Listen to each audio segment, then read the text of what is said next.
orang yang sudah bujur-bujur tobat kepada Allah itu secara langsung diberi Allah kecintaan kepada Allah.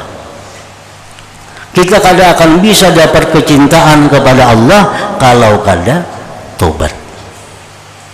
Nah, tobat. Jadi tobat ini satu tahapan yang pertama yang bila mana kita bisa membereskannya, kita akan diberi hal.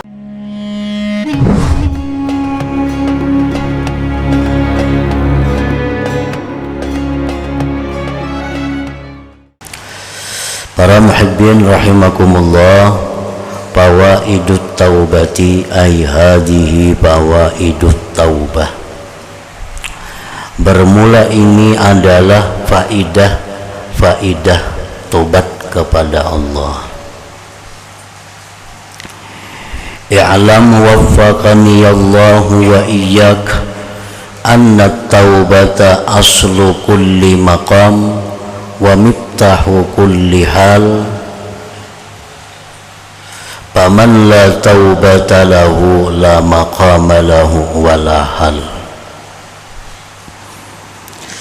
Ketahuilah, semoga Allah memberikan taufik kepadaku dan kepada engkau, bahwasanya tobat kepada Allah merupakan pokok dari segala makam dan kunci bagi tiap-tiap hal keadaan. Makam dan hal itu merupakan istilah yang digunakan oleh orang-orang suluk, oleh orang-orang yang menjalani jalan Allah Subhanahu wa ta'ala. Nah, di situ ada sebutan makam, ada sebutan hal.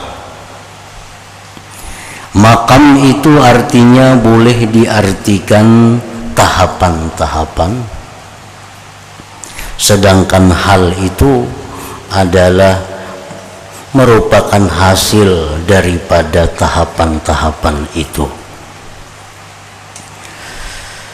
Sebagaimana yang dikatakan oleh orang arifin bahwa untuk mencapai ma'rifatullah itu dilalui oleh seorang murid 10 tahapan.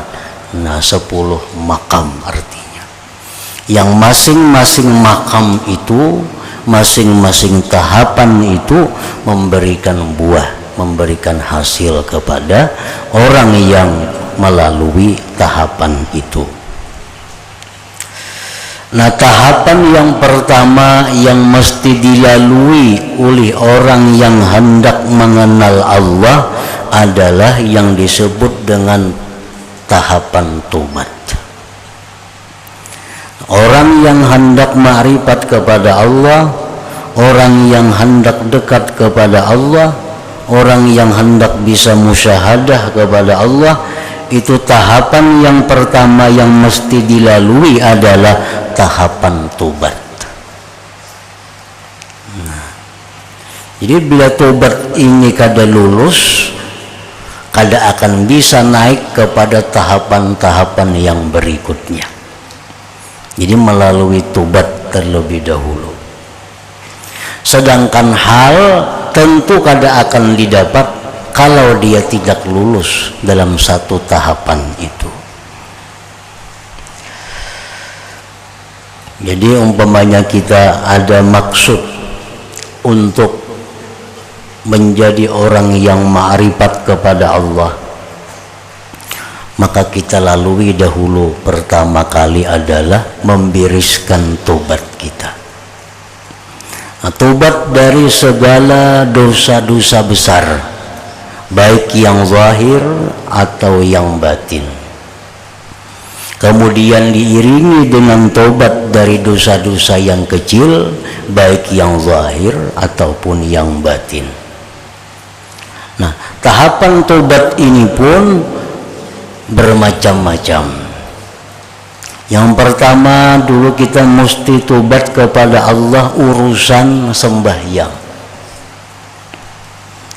Nah, tobat kepada Allah dulu urusan sembahyang, karena dosa yang paling besar itu sesudah syirik adalah meninggalkan salat secara sengaja. Sampai-sampai banyak ulama yang mengatakan bahwa orang yang secara sengaja tidak melaksanakan salat sehingga keluar dari waktunya, maka dia sudah kafir kepada Allah Subhanahu wa ta'ala.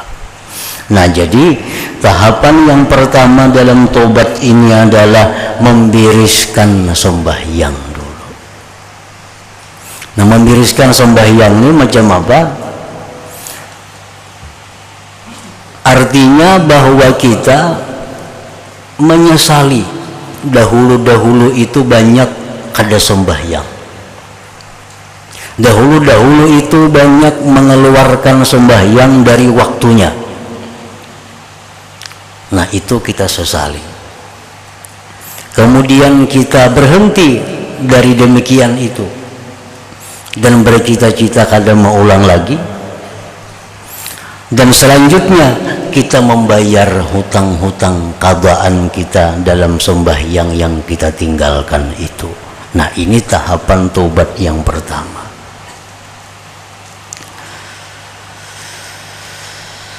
Nah, jadi seseorang tidak akan bisa naik kepada tahapan yang kedua, tahapan wara. Nah, sebelum dia biris tahapan tobat ini.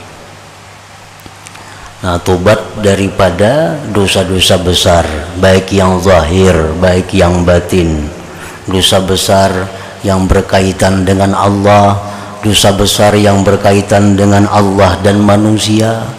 Nah, itu semuaan mesti kita sesali dan kita berhenti dan bercita-cita ingin memperbaiki diri di masa yang akan datang. Nah, tobat itu dulu.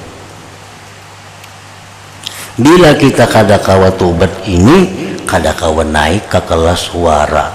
Nah, wara itu kan artinya wara itu menjauhi perkara-perkara yang haram atau perkara-perkara yang mendekati haram.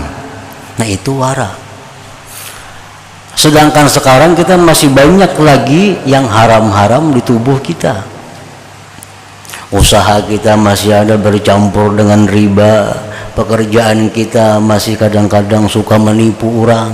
Nah, bagaimana kita bisa naik ke tingkatan wara kalau belum membersihkan diri daripada dosa-dosa tersebut? Nah, jadi tobat itu aslu kulli maqam, pokok dari segala tahapan. Miftahu kulli hal, dan kunci tiap-tiap keadaan. Orang yang benar-benar tobat kepada Allah sehingga tobatnya diterima oleh Allah, dia akan dapat hal. Nah, dia akan diberikan Allah hal yang nama hal itu mahabbatullah, cinta kepada Allah.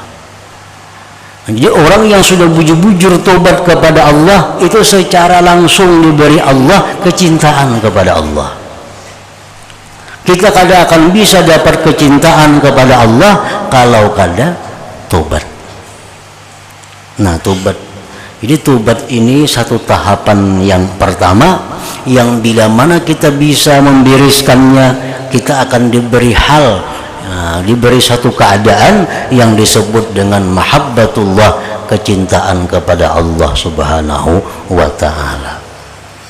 Itu artinya wa miftahu kulli hal. Jadi tobat kita sudah biris. Kalau kita diberi Allah mahabbah, cinta kepada Allah, nah kita naik ke makam kedua, tahapan kedua, makam wara. Kan sudah bersih nih, sudah bersih diri, sudah bersih dari dosa, harta sudah bersih daripada harta haram, semuaan sudah bersih. Kita diberi kecintaan kepada Allah, naik kita ke tahapan kedua, tahapan wara, menjaga diri dari hal-hal yang haram. Ini sudah bersih. Lalu wara yang kedua, jaga diri daripada yang haram, jaga diri daripada yang mendekati haram. Nah, itu disebut tahapan kedua, ngarannya wara. Kada akan bisa ke wara itu kalau kada tobat terlebih dahulu. Orang yang sudah mantap kedudukannya di makam wara ini akan diberi Allah hal, ngarannya hal itu asyauqu ilallah, rindu kepada Allah subhanahu wa ta'ala. Nah, orang yang bisa rindu kepada Allah, orang yang sudah mantap dalam waraknya. Karena rindu kepada Allah itu satu buah yang didapat dari tahapan yang disebut dengan wara tadi. Jadi mesti berurutan. Kalau hendak memperbaiki diri, nah kita mesti berurutan apa yang perlu dilakukan. Kada bisa langsung sekaligus, kada mau. Bersihi dulu diri, habis dibersihi, diberi Allah kita kecintaan kepada Allah. Naik ke tahapan yang kedua, kita jaga diri yang sudah bersih daripada yang kotor-kotor. Nah, kita akan diberi Allah hal yang namanya asyauq ilallah, rindu kepada Allah. Nah, tahapan wara ini kita lulus, kita sudah bisa lanjut. Nah, naik ke makam ketiga, zuhud. Nah, zuhud ini lebih tinggi dari wara. Kalau wara itu sifatnya hanya menjaga dari yang haram, nah kalau zuhud ini menjaga daripada yang halal, yang menyibukkan daripada Allah subhanahu wa ta'ala. Lebih tinggi lagi zuhud itu. Karena kalau wara, bila ada halal ambil haram, kada itu wara. Kalau zuhud, jangankan nang haram, halal pun kalau dianggap ini bisa melalaikan ibadahnya, kalau halal pun dianggap bisa melupakan dia kepada Allah, nah itu dibuangnya. Nah, ini sudah tingkatan yang ketiga makam zuhud ini. Nah, jadi tobat dulu, hanya kena wara, hanya zuhud. Bila orang zuhud ini benar-benar sudah mantap dalam zuhudnya, apa yang diberi Allah hal keadaannya al-khusyuk lillah, khusyuk bagi Allah. Nah, khusyuk. Jadi khusyuk itu bukan hal yang gampang. Orang yang bisa khusyuk itu orang yang sudah melalui tahapan-tahapan. Orang yang tobatnya sudah bagus, dapat kecintaan kepada Allah. Naik wara-waranya sudah bagus, dapat rindu kepada Allah. Naik ketiga, zuhud, meninggalkan yang halal yang membuat dia sibuk dari Allah. Nah, diberi Allah hal yang namanya khusyuk itu. Nah, jadi artinya bahwa kalau orang tuh banyak berisi dosa, belum tobat lagi, kada akan dapat khusyuk. Khusyuk dalam ibadah, baik khusyuk sembahyangnya, baik khusyuk membaca Qur'annya. Bila orang masih banyak dosa, kada akan dapat khusyuk itu. Nah, orang yang kada berhati-hati dalam halal haram, kada akan bisa khusyuk sembahyangnya, kada akan bisa khusyuk baca Qur'annya.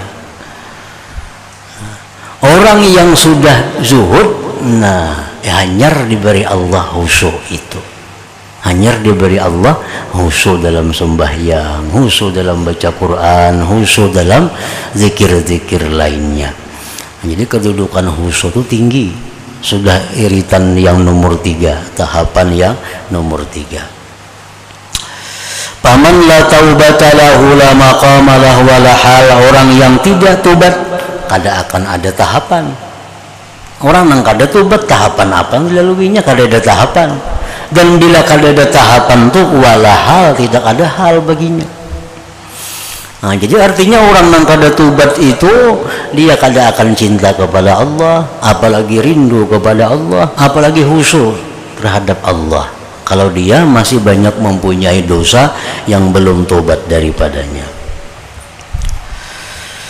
Qala ta'ala, firman Allah Ta'ala, wa tubu ilallahi jami'a, tobatlah kalian semuanya kepada Allah. Al-ayat. Laki-laki, bini-bini, yang tua, yang muda, nah, dihimbau, diperintah oleh Allah agar tobat seluruhnya.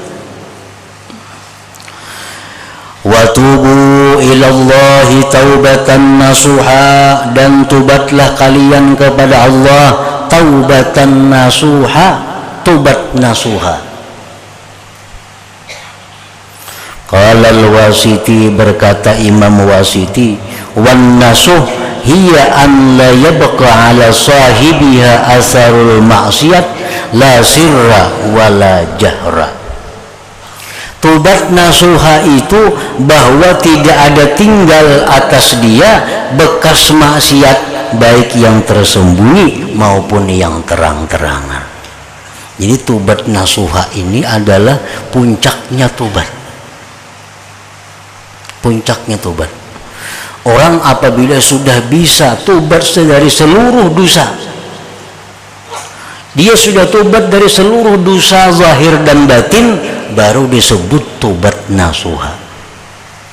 Nah, tobat itu boleh aja kada nasuha. Artinya apa? Tobat dari sebagian dosa yang dia bisa tobat, dan kada tobat dari sebagian itu boleh. Misalnya orang ini banyak pekerjaan maksiat. Nah, misalnya orang ini kada sembahyang mau, imbah itu lagi menzalim orang mau, melaksanakan riba mau, bazina mau, memfitnah orang mau, itu dosa nang zahir-zahirnya. Beluman lagi nang batinnya pulang, riyaknya ada, sombongnya ada, dengki banyak. Nah, lalu ini hendak tobat, cuma jadinya kok kada sanggup pun sekaligus tobat. Nah, tobat secara bertahap. Imam Ghazali dalam Ihya Ulumuddin menyatakan bahwa sah tobat dari sebagian dosa. Nah, tobat dulu dari dosa meninggalkan sembahyang. Nah, mulai sekarang ini ampe sudah. Nah, sembahyang tuh ada dilanggarnya, sudah ampe. Sekarang sembahyang tepat pada waktunya, dan sembahyang hutang-hutang tuh dibayarnya, dikabahnya. Nah, semacam dulu. Masalah ribanya masih, nama nipu orangnya masih, riya, takaburnya masih. Nah, tapi yang sudah dia tobat urusan sembahyang. Nah, itu mesti naik lagi kina tobat pulang daripada menipu orang. Nah, berhenti pulangnya menipu orang, berhenti pulang menzalim orang. Nah, tobat itu, tobat pulang daripada perbuatan riba, berhenti pulang dari riba. Akhirnya dalam waktu yang cukup, misal 5-6 bulan, sehingga dia bisa menyelesaikan tobat dari seluruh dosanya. Nah, begitu sudah tobat dari seluruh dosa, itu disebut taubatan nasuha ngarannya. Wa man kanat taubatuhu nasuha ay khalisah la yubali kaifa amsa wa asbah. Barang siapa yang tobatnya itu tobat nasuha, tobat yang bersih, dia tidak peduli lagi bagaimana keadaannya di petang hari dan di pagi hari.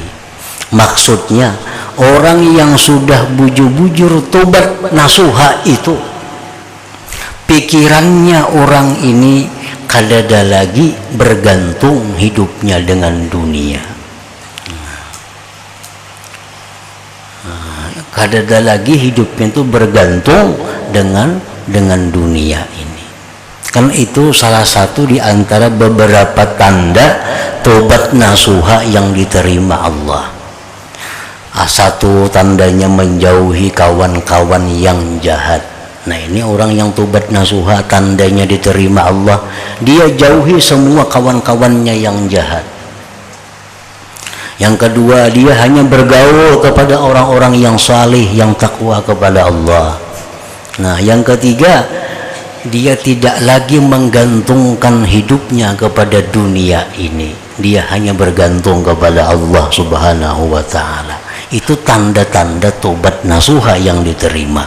Jadi pagi, sore, pikirannya kadada lagi untuk urusan bagaimana hidupku ini.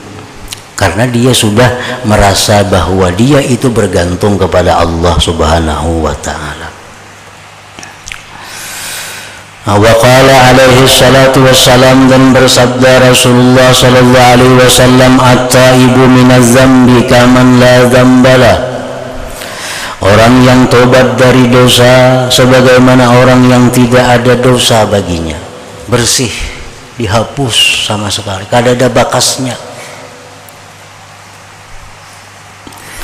Wa iza ahabballahu abdan lam yadurruhu dzambun. Apabila Allah cinta kepada seorang hamba, maka tidak memudaratkan akan dia itu oleh dosa. Ini tobat kepada Allah, benar-benar tobat dari seluruh dosa, dia tobat. Nah, maka orang ini disebut adalah Habibullah, kekasih Allah. Nah, bila orang jadi kekasih Allah ini, bagaimanapun dia berbuat dosa, kadang membahayakan lagi kepadanya dosa-dosa itu. Nah, ini orang ini sudah jadi Habibullah, orang yang sudah jadi kekasih Allah. Kayak apa hendak jadi kekasih Allah? Tobat nasuha, jadi kekasih Allah. Kalau sudah jadi Habibullah, dia berbuat dosa-dosa, kada apa-apa lagi. Nah, artinya kenapa malah kada apa-apa? Li'annahu idza ahabbahu alhamahu taubah minhu aw ghafara lahu. Karena apabila Allah itu cinta kepada seseorang, Allah beri dia ilham untuk tobat daripadanya. Kalau Allah tuh sudah cinta lawan seseorang, kalau orang ini berbuat dosa, Allah beri tobat kepadanya. Nah, dia berbuat dosa lagi, Allah beri lagi ilham untuk bertobat kepadanya. Sehingga bagaimanapun dosa yang dilakukan kekasih Allah ini, selalu diberi ilham dengan tobat-tobat yang berikutnya. Jadi bila orang jadi kekasih Allah, dosa apa kan yang diperbuatnya kada apa-apa lagi. Nah, kenapa sebabnya? Karena orang kekasih Allah itu bila berbuat dosa, ini tobat pulang dari dosa itu, kada bakal lawas tobat. Berbuat dosa, tobat lagi. Dan setiap kali tobat, asalkan benar, pasti diterima oleh Allah Subhanahu wa ta'ala. Wa qala alaihi salatu wassalam, dan sabda Rasulullah sallallahu alaihi wasallam, ma min syai'in ahabbu ila Allah ta'ala min syabin ta'ib. Tidak ada dari sesuatu yang lebih disukai kepada Allah Ta'ala daripada pemuda yang tobat. Kalau ada pemuda itu tobat, Allah paling suka. Kada mahadang Tuha.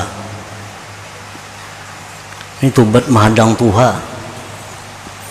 Allah itu paling suka kalau pemuda itu berbuat dosa, langsung tobat kepada Allah.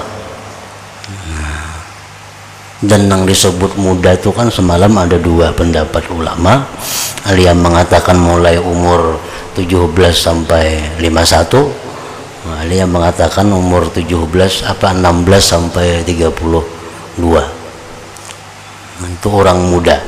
Nah, orang yang muda ini amal ibadahnya lebih dinilai oleh Allah dari yang tua, dan tobatnya pun lebih dihargai Allah daripada tobatnya orang tua. Karena masa muda itu masa yang serba mungkin untuk berbuat kejahatan. Masa muda waktu yang sangat mungkin untuk berbuat kemaksiatan. Nah, inya muda tobat kepada Allah. Makanya Allah sangat suka. Tidak ada sesuatu yang paling disukai Allah daripada orang muda yang tobat, yang kembali kepada Allah Subhanahu wa ta'ala. Fahiya awwalu manzilatin min manazilis salikin. Maka tobat itu merupakan awal kedudukan dari kedudukan orang yang menjalani jalan Allah Ta'ala. Orang yang hendak berjalan menuju Allah, menuju ma'rifatullah, pertama dulu dilalui tobat itu dulu. Jadi artinya mun kita masih banyak dosa, kita kada tobat, hubungan kita lawan Tuhan itu kada kawa semakin dekat, kada kawa. Mun kita ini masih berisi dosa, nah, masih dosa-dosa yang belum tobat lagi kepada Allah. apapun ibadah yang kita lakukan kada akan bisa mendekatkan diri kita kepada Allah, karena terkandang, terhalang oleh dosa-dosa itu. Nah, jadi taubat itu awwalu manzilatin min manazilis salikin. Jadi bila kita hendak memperbaiki posisi kita di sisi Allah, hendak memperbaiki nilai martabat kita di sisi Allah, nah awalnya taubat dahulu. Orang yang beriman kepada Allah mesti dia ingin agar tiap hari itu kedudukannya makin dekat dengan Allah. Nah, orang yang bujur-bujur beriman kepada Allah, dia pasti mengingini tiap hari itu makin dekat lawan Tuhan itu. Nah, dan makin dekat kepada Allah kada bisa kalau kada tobat terlebih dahulu. Wa awwalu maqamin min maqamatit talibin, dan tobat itu adalah merupakan awal tahapan dari tahapan-tahapan orang yang menuntut ma'rifat kepada Allah Subhanahu wa ta'ala.